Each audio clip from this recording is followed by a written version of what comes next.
listed on the sheet, many who've been working on this issue for many years. The Immigrant Law Center of Minnesota is, our contribution, I would say, to this panel is as a direct service provider, a legal services provider, we are representing the people we're talking about. Those who are fortunate enough to be able to seek some sort of change or adjustment to their immigration status. We're also turning away many people. You know, the percentage on any given day can range from 25 to 75% of the people who seek services. We sit back, analyze their situation, and unfortunately, many people, we have to say, there's nothing that the current immigration system can do for you. You know, go see Dan Solomon, who's in the back from Senator Franken's office, and make sure that they know, you know, what you're contributing right now to this economy and what your life would be like with a change by our elected officials. I think one of the other reasons I was invited was to talk about how we see the current example, this tiny window of a step forward, which is deferred action. How many in the room, just a show of hands, are familiar with the Deferred Action program? Great, a little more than half it looks like. So just very briefly, the Deferred Action program is an executive policy change. It's not an executive order, but a policy change that was announced on June 15th by the President, and is directed at specifically youth who came to the United States at a young age. So its official name is Deferred Action for Childhood Arrivals. And the criteria that makes one eligible to apply for this is, first and foremost, age. Are you between the ages of 15 and 30? Did you arrive in the U.S. at age 15 or younger? Have you completed or are you working towards your education requirements? And do you have a clean record?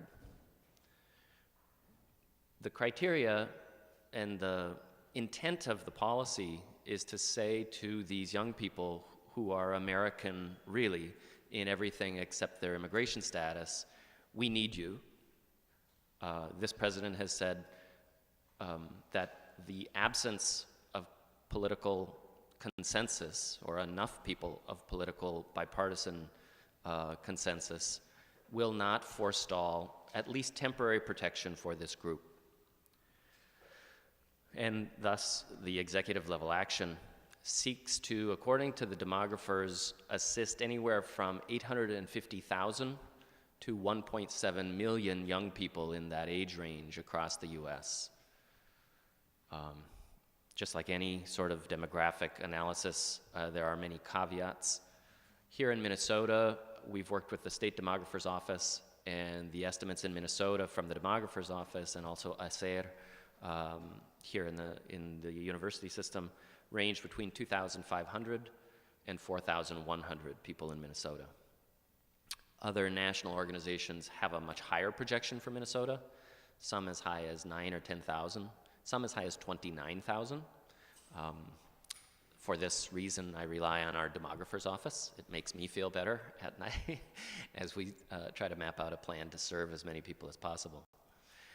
What the Deferred Action Program does, I think it's a good window into some of what we're looking at today and what incremental reform could look like, or a piece of immigration reform could look like. It does two very modest things. Number one, but crucial things if you look at this from the perspective of a young person who has had no legal status their entire life in the U.S. So the modest yet crucial thing is it says to you, if you apply and send your info to the U.S. Immigration Office and you're approved, we will not deport you for 2 years. You have 2 years of authorization to remain and to be free from the fear of deportation. Secondly, you get the ability to work. It's obvious that if we're going to allow you to remain, we want you to be productive. So you get work authorization. That can lead and will lead to a Social Security number. In a state like Minnesota, it can lead and will lead to driving privileges. That's it. That's what you get. You get a temporary step forward with no path to a green card, no path to citizenship, no even foot in the queue to get permanent legal status. And I sort of try to lay out what it is and it is not, because there are a lot of myths out there. It's also dependent on the president, right? This is an executive level decision. So when we're doing presentations, we've probably spoken to over 1,000 people since June 15th, mostly in public forums. We have to, our duty is to inform them, also the potential applicants, that this is a flimsy remedy. This is a temporal remedy. It's a remedy that depends on the will of the executive, whether it be 4 more years of the current president or a new occupant.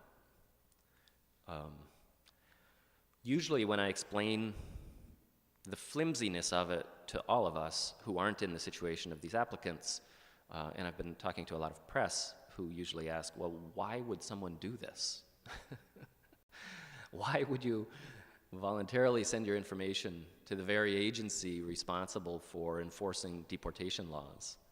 And I think the clearest explanation I can give, if you haven't seen the photographs from our event last Saturday, go to the public radio website to see 700 people crammed into a gym in South Minneapolis, straining.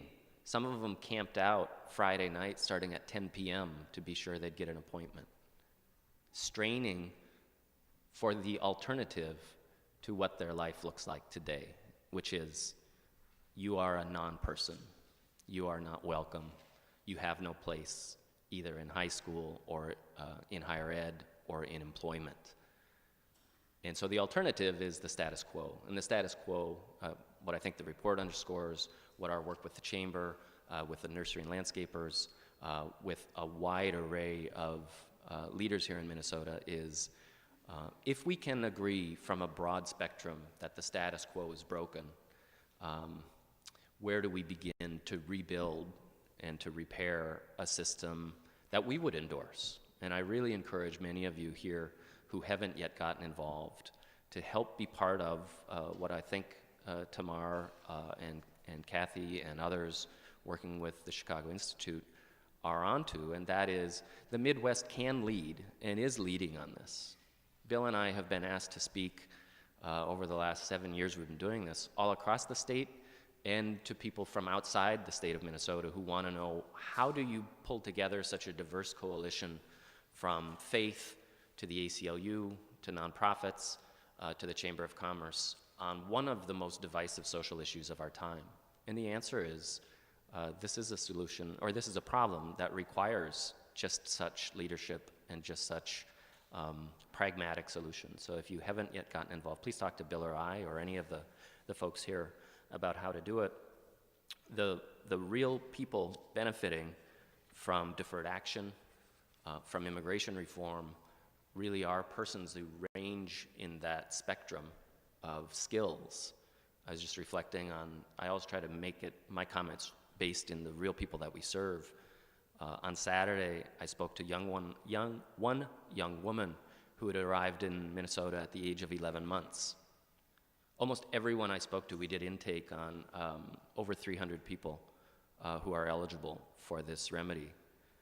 She had arrived at 11 months, and almost all of them spoke English as well or better, as I trip over my words, than I do. We were outstate Minnesota a couple weeks ago in another forum in a church basement, and 3 siblings and a dad came, and the 4th sibling was working on the farm, on the dairy farm. We happened to know the farmer that they worked for because we had given him an award at our gala a couple years ago.